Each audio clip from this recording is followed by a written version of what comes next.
राम राम साथियों और सभी साथियों को मेरा प्यार भरा नमस्कार। स्वागत करता हूँ आप सभी का आज की क्लास में। और साथियों, आज की क्लास का अपना पहला प्रश्न है, ध्यान से देखिए। आज क्लास का पहला प्रश्न कौन सा है? कैसे छूटे राम नाम की रट लागी रे, प्रभु तुम चंदन अम पानी रे। ये जो प्रसिद्ध काव्य पंक्ति है वो किसकी है साथियों, बताइएगा। यहाँ पर अपने पास ऑप्शन है कुंभन दास, मलुक दास, रैदास और सूरदास। चार ही दास है, चार दास में से किसकी पंक्तियां? एक बार पुनः सुनिएगा। पंक्तियां हैं, कैसे छूटे राम नाम की रट लागी रे, प्रभु तो चंदन हम पानी रे। पहली बात तो देखिए, इन पंक्तियों में क्या है? समर्पण है, दैन्य भाव है, एक निष्ठ के प्रति समर्पण है। जैसे गोपियों ने भगवान श्री कृष्ण, जैसे गोपियां भगवान श्री कृष्ण के प्रति एक निष्ठ प्रेम रखती थी कि हरि हमारे हारिल की लकड़ी, हरि हमारे हारिल की लकड़ी।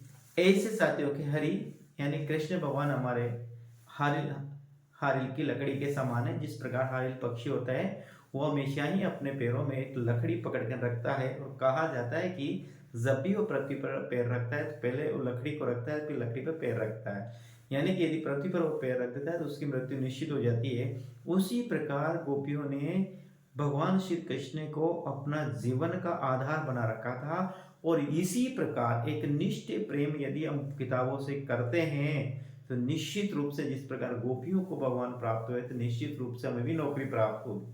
लेकिन अपना जो मन है, अपना जो तन है, अपना जो धन है, ये सब कुछ समर्पित किताबों को करना है। और जिस दिन समझ लेना किताबों के अलावा हमें कोई भी चीज याद नहीं आती है, XYZ, उस दिन हम सफलता के बिल्कुल पास पहुंच चुके हैं। तो अपना प्रश्न देखिए कि कैसे छूटे राम नाम की रट लागी रे, प्रभु तुम चंदन हम पानी रे। ये पंक्तियां किसकी है? तो देखिए साथियों, ये पंक्तियां हैं यहाँ पर रैदास की। किसकी है? रैदास की है। रैदास का रविदास भी कहा जाता है। जाति से ये चर्मकार थे। क्या थे साथियों? जाति से ये चर्मकार थे। आगे हम बात करते हैं तो इसे कौन? मेरा इन्हें अपना गुरु मानती थी। गुरु इन्हें अपना आध्यात्मिक गुरु मानती थी। कौन? मीरा। रैदास के कुछ पद साथियों गुरु ग्रंथ साहिब में भी संकलित है। साहिब में भी क्या है? संकलित है।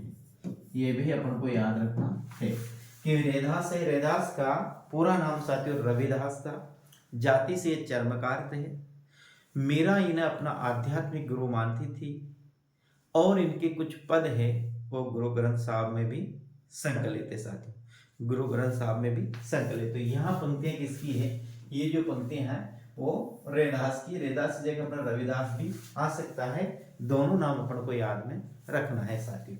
इन भक्तियों में भगवान के प्रति क्या है? समर्पण है। समर्पण है। इसमें भाव की बात करते साथियों, इसमें दैन्य भाव। कौन सा भाव है? दैन्य भाव है साथियों। आगे बात करते हैं। अगला प्रश्न अपना आता है, जपू जी असादीवार रोहिला नसीहत नामा किसकी रचना है? देखो यहाँ पर एग्जाम में पूछता है तो आपसे वो एक ही रचना पूछेगा।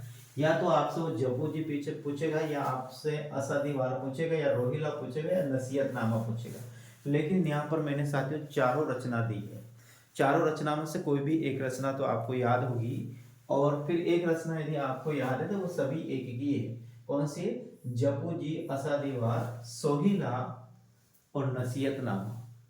जपू जी असादीवार सोहिला और नसीहतनामा, ये रचना किसकी है? रचना किसकी है साथियों? यहाँ हरिदास की है, दादू दयाल की है, जाम्बो जी की, अथवा गुरु नानक की है साथियों। तो बताइएगा ये रचना किसकी है? तो यहाँ पर साथियों यदि हम बात करते हैं ये रचना किसकी है, तो ये रचना अपने आप है गुरु नानक की रचना है साथियों। किसकी है? ये गुरु नानक की रचना है। कौन सी? जपुदी असादीवार सोहिला और नसीहतनामा। ये सोहिला या रोहिला, शायद ये साथियों रोहिला है, ये यहाँ मुझे ऐसा लगता है, फिर भी आप मुझे कमेंट के माध्यम से बताइए कि सोहिला है या फिर रोहिला है। जरूर। ये किसकी रचना है? गुरु नानक की साथियों। सिख धर्म के प्रवर्तक कौन माने जाते हैं?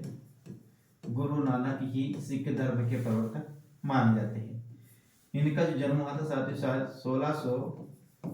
1669 में इनका जन्म हुआ था। 1466 में कहाँ हुआ था? तलमंडी। कहाँ पर? पाकिस्तान। तलमंडी पाकिस्तान। शायद जिसे ननकाना नाम से इसे जाना जाता था। और ये सिख धर्म के प्रवर्तक के कौन? गुरु नानक से। यहाँ पर इनकी प्रमुख अपनी 4 रचना दे रखी है। जपू जी, असादीवार, रोहिला और नसीहतनामा। ये रोहिला होगी साथियों, सोहिला नहीं होगी। मुझे बोल में आ रहा है, यानी कि मेरी स्पीड में आ रहा है। जपू जी असादीवार, रोहिला और नसीहतनामा। एक और ध्यान रखना, ये जो रचना है नसीहतनामा, इसमें गुरु नानक द्वारा खड़ी बोली का प्रयोग किया गया है। ये याद रखना, खड़ी बोली का प्रयोग किया गया है।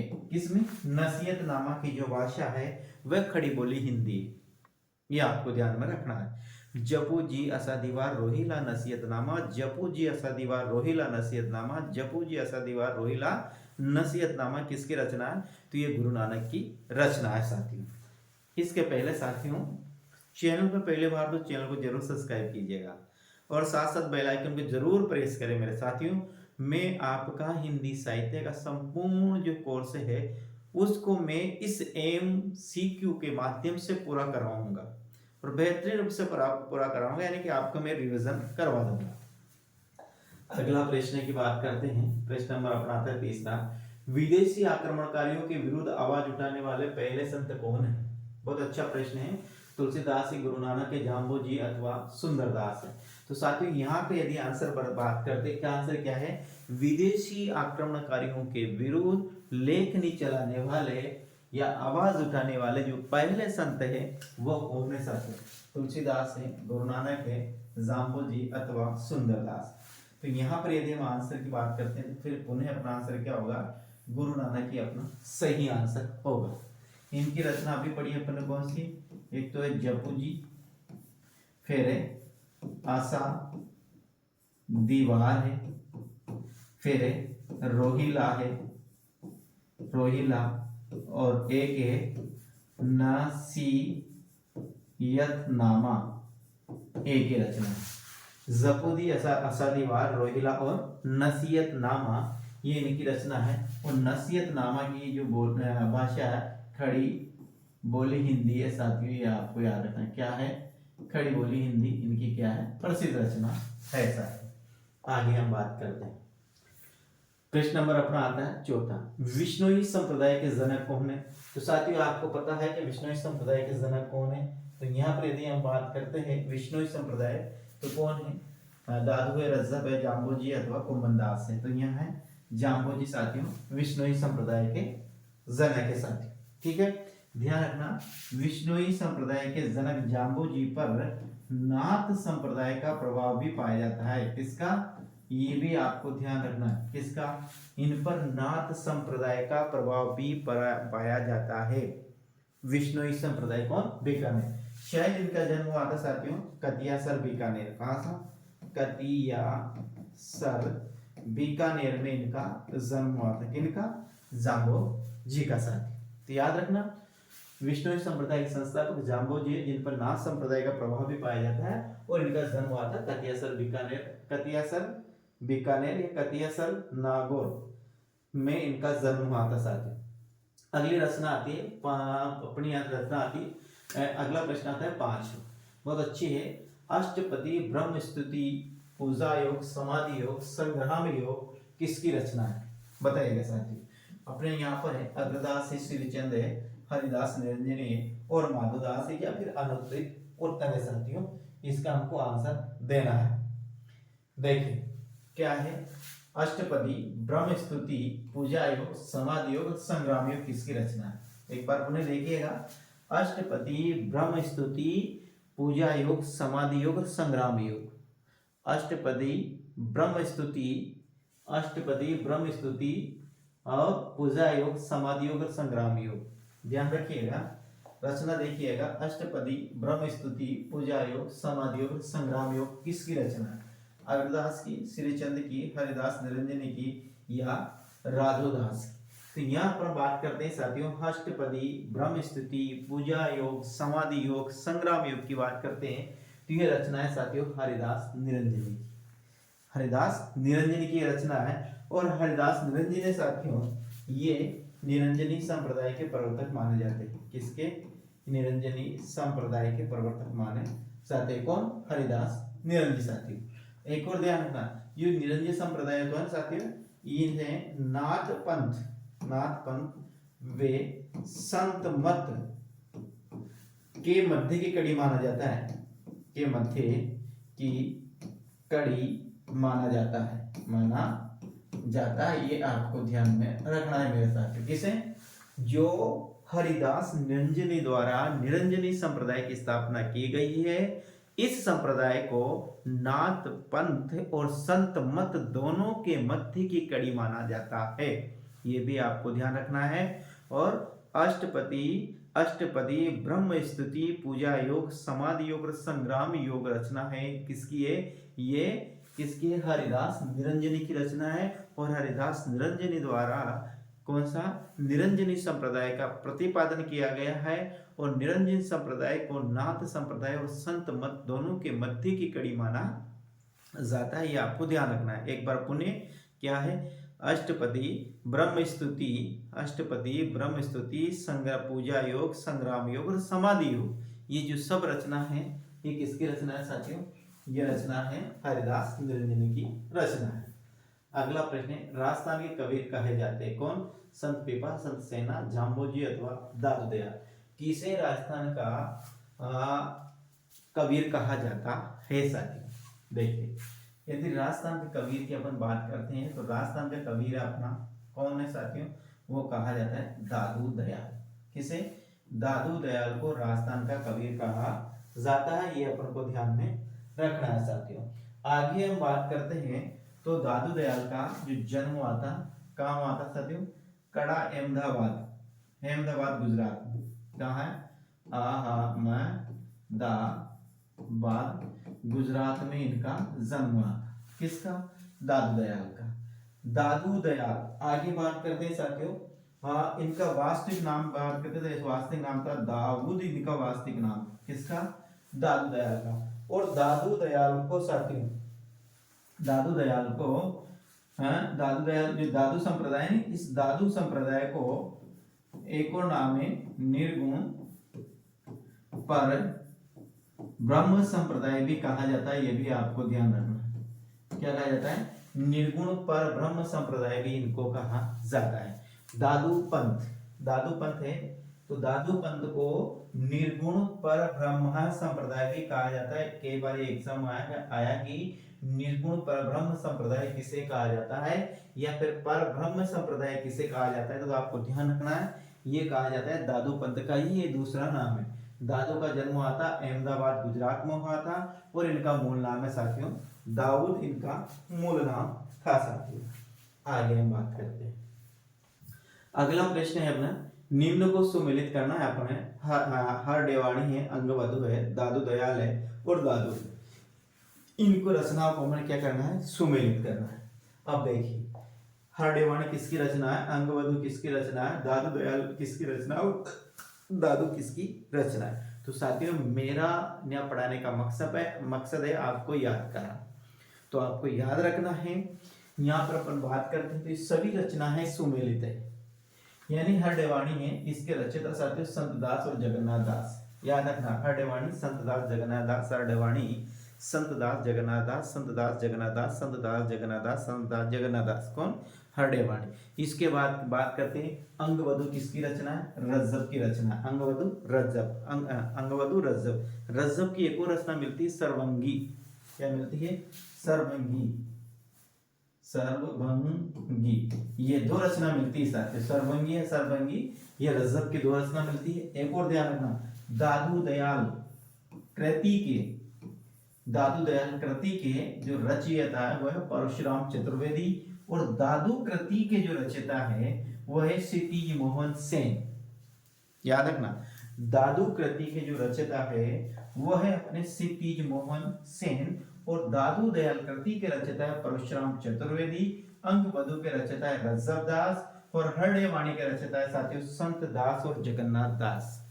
ये याद है क्या है, संत दास और जगन्नाथ दास हरडेवाणी के रचयिता है। तो अंग बधु के रज्जब है साथियों। तो दादू दयाल के साथियों, दादू दयाल के कौन है, परशुराम चतुर्वेदी है। तो दादू के रचयिता है साथियों क्षितिज मोहन सेन। ये चारों ही रचना आपको अच्छी तरह से याद करनी है, कोई सी भी रचना एग्जाम इसमें से पूछ सकता है।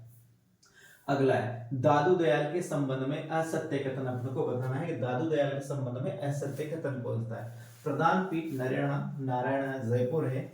इनके सत्संग स्थल अलग दरिबा कहलाते हैं। फतेहपुर सीकरी में अकबर से धर्म चर्चा की। पदों की भाषा ब्रज भाषा जिसमें राजस्थानी व खड़ी बोली के शब्द भी मिलते हैं, या फिर कोई नहीं। सर देखिएगा बहुत ध्यान से प्रश्न को पढ़िए, अच्छा प्रश्न है, आपको याद रखना है। इसमें सही बताना आपका मकसद नहीं है, आपका मकसद है जो पढ़ा रहे वो आपको याद होना है। सर देखिए प्रधान पीठ नरेणा, जिसे नारायणा भी कहते हैं, जयपुर में है। बिल्कुल साथियों दादू पंथ की जो प्रधान पीठ है वो नरेणा, क्योंकि दादू जी का जन्म हुआ था वो अभी देखिए कहाँ पर होता, अहमदाबाद में दादू जी का जन्म हुआ था। अहमदाबाद कहाँ है, ये गुजरात में। इनका मूल नाम था दाऊद, इनका मूल नाम था। दादू पंथ को साथियों निर्गुण परब्रह्म संप्रदाय भी कहा जाता है। ये अहमदाबाद गुजरात से चलकर आए और जयपुर में नरेणा को अपना निवास स्थान बनाया। फिर एक और ध्यान, इनके जो सत्संग स्थल होते हैं उनको अलग दरिबा कहा जाता है, ये भी आपको ध्यान रखना है। अब यहाँ प्रश्न आता है, ये अपना सही नहीं है, बाकी आपका ये भी सही है, ये भी सही है, और आपका ये भी ये नहीं है।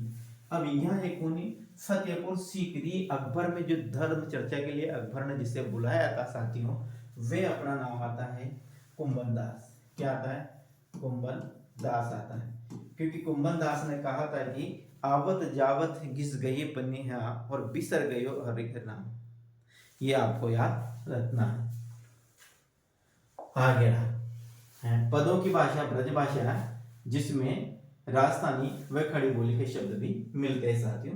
ये सही है, ये भी सही है। अगला प्रश्न है सुंदरदास के संबंध में सत्य कथन कौन सा है।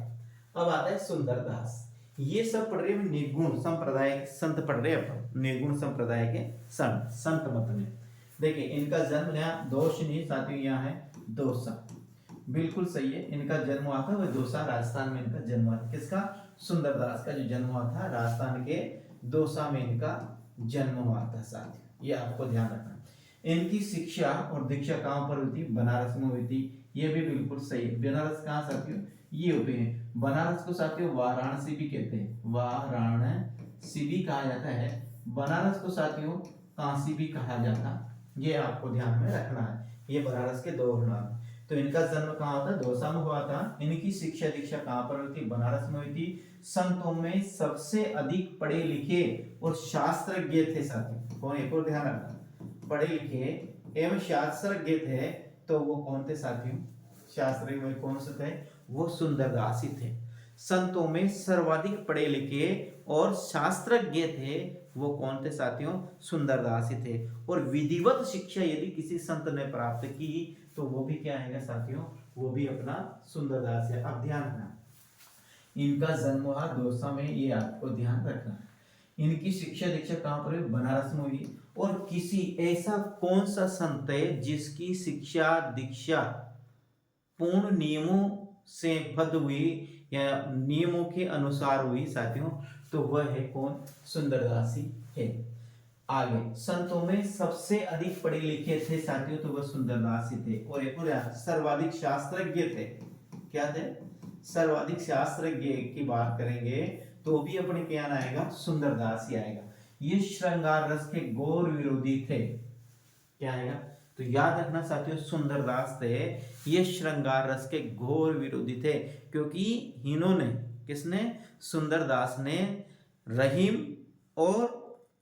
रहीम की बर्वे नायिका भेद और किसकी, सूरदास की साहित्य लहरी की साथियों इन्होंने बहुत ज्यादा घोर रूप से साथियों ने क्या की है, निंदा की है साथियों। तो आपको ध्यान रखना है, ये श्रृंगार रस के घोर विरोधी थे, संतों में सबसे अधिक पढ़े लिखे थे, इन्हीं शिक्षा दीक्षा बनारस में हुई। और ऐसे कौन से संत हैं जिसकी शिक्षा दीक्षा विधिवत रूप से हुई ही साथियों, तो वह यही संत थे, कौन, सुंदरदास। और इनका जन्म कहां पर हुआ था, दौसा में हुआ था साथियों। आगे, ज्ञान समुद्र और ज्ञान सवैया किसकी रचना है, तो ये रचना भी किसकी है साथियों, ये रचना भी सुंदरदास की है। कौन, याद रखना, ज्ञान समुद्र और ज्ञान सवैया के जो रचयिता है वो सुंदरदास है साथियों, एक और आपको ध्यान में रखना है। आगे हम बात करते हैं साथियों, तो सुंदरदास की रचनाओं की संख्या साथियों, लगभग इनकी रचना की संख्या 42 मानी जाती है, जिनमें से अपने को केवल ज्ञान समुद्र और ज्ञान सवैया ये दो ही रचना अपने देखने को मिलती है। कौन, ज्ञान समुद्र और ज्ञान सवैया, दो रचना अपने को देखने को मिलती है, जबकि सुंदरदास की रचनाओं की संख्या साथियों 42 मानी जाती है। एक आती है साथियों सुंदर ग्रंथावली, क्या आती है, सुंदर ग्रंथावली।